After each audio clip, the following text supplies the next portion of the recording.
everyone. Hello. Thank you for coming in this meeting. And as you all know, Drip and Dry is facing the challenge, and we've been asked by Fred and Carrie to collaborate effectively as a team in order to generate a solution for Drip and Dry's challenge. So we are going to have a meeting with the purpose to find the best solution for Drip and Dry's challenge. And in this meeting, I want to share with you the agenda.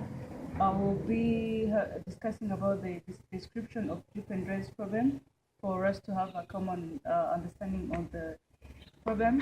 We will also discuss on the best solution, and we will be discussing about the way we came up with the solution. And the next one is the feasibility of the solution. And the last, which we'll be discussing about, is how the solution, the implementation of the solution and evaluation for success. So let's start by the general problem. Drip and dry's customers are not satisfied due to a crowded atmosphere during peak hours. Despite the big turnout of the customers, Drip and dry's doesn't generate maximum profit at the end of the day. That's the general problem of drip and dry. So I want us to discuss and share what do you think as the root causes of that problem? Well, thank you, Audrey, for the introduction to and also describing the general problem for drip and dry. Well, I think there are a couple of different root causes, and the one which comes into my mind is the insufficient waiters. Because as you said from your description that drip and dry has many people, the crowded environment, I think the real root cause is because they don't have like enough waiters to work on the orders of those people standing over there.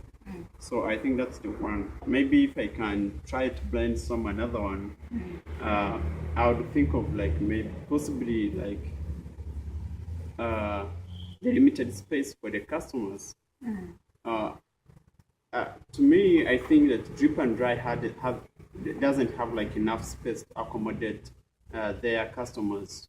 So it might be having like a big number of customers, but in a small space.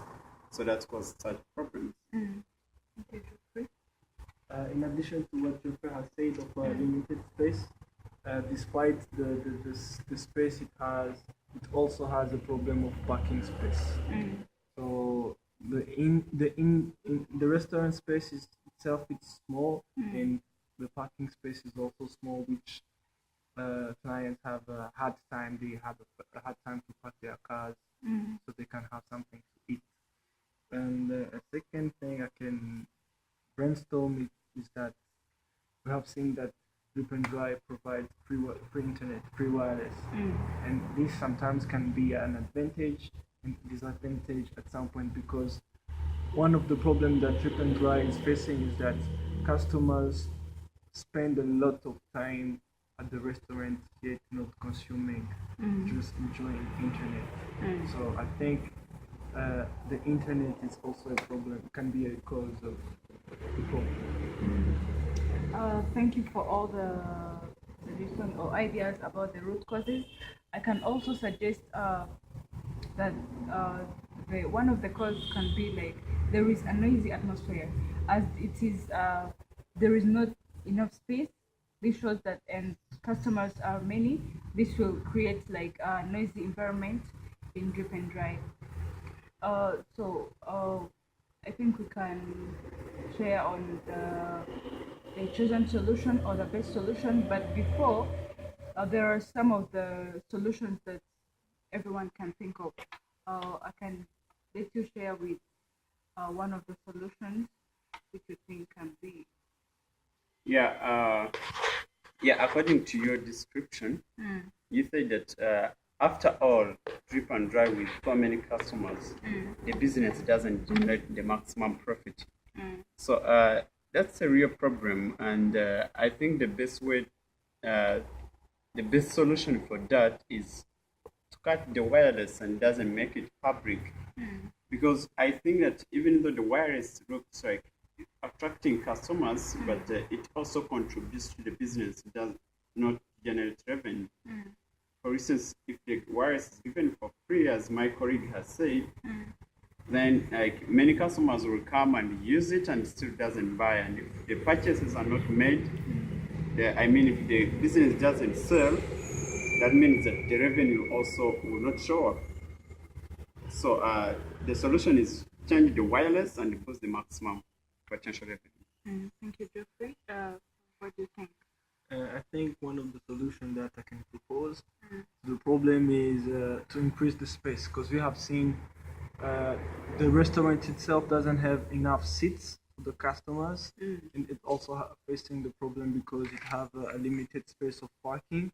So my solution is to increase the space, because when you increase the space, you get more seats, customers can park their cars, plus there is less noise and cloudiness of clients, and it also reduces the long queues of customers. So I think increasing the space can be a good solution to the problem. What do you think?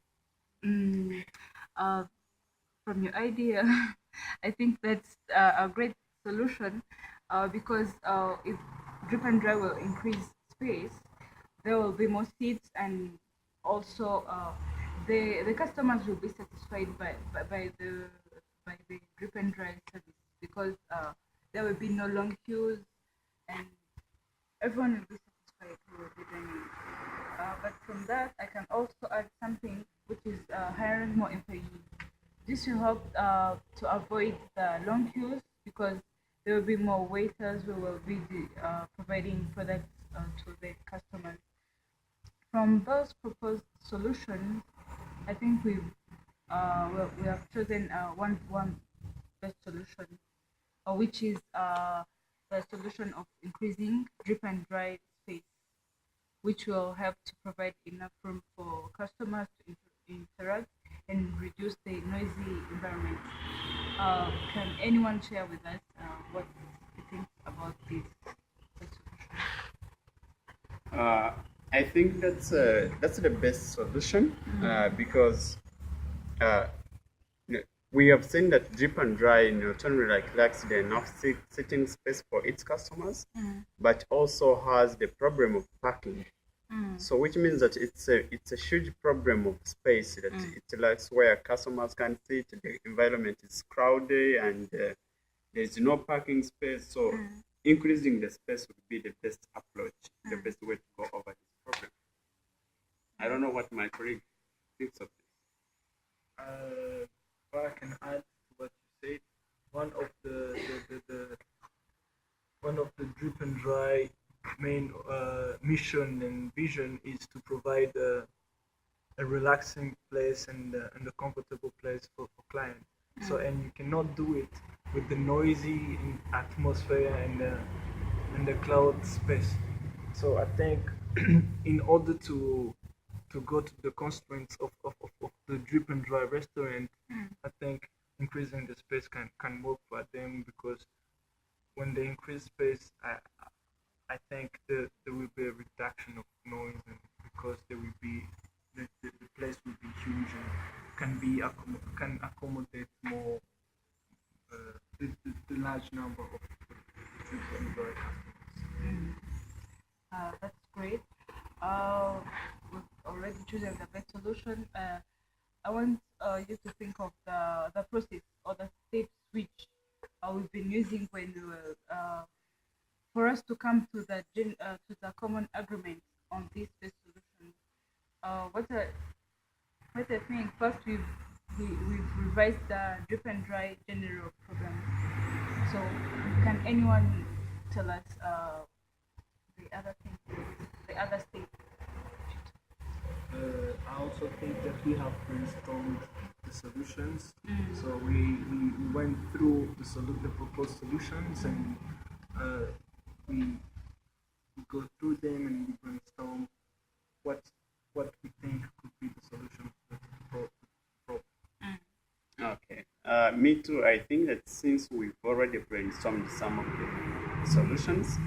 So I think we have to analyze like one by one solution to see which one has like the potential impact to help drip and dry be back on the line, and possibly decide which one is the best solution that we can apply and bring change to the drip and dry's atmosphere.